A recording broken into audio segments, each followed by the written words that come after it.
ગોડાદરાની આદર્શ પબ્લિક સ્કૂલમાં ફીને લઈ વિદ્યાર્થીનીને કરાયેલી હેરાનગતિથી કંટાળી વિદ્યાર્થીને આપઘાત કર્યો છે, જેને લઈ શિક્ષણ માફિયા એવા શાળા સંચાલકો સામે પગલાં લેવાની માંગણી સાથે યુથ કોંગ્રેસ દ્વારા જિલ્લા શિક્ષણ અધિકારીને આવેદનપત્ર આપી રજૂઆત કરી હતી।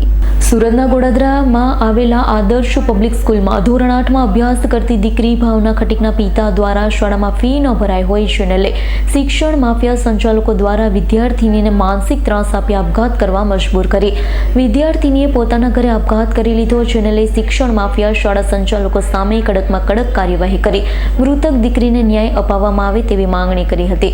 તો આવેદનપત્ર આપવા મોટી સંખ્યામાં યુથ કોંગ્રેસના સભ્યો જોડાયા હતા।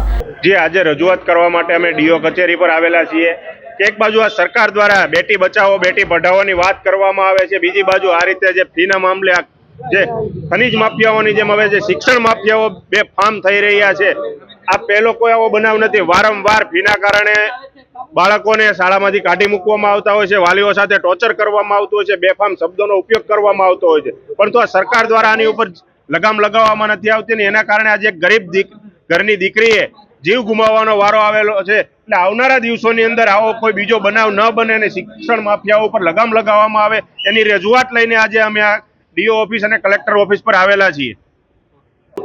મેહુલ રાયકા, પ્રમુખ સુરત શહેર યુવક કોંગ્રેસ।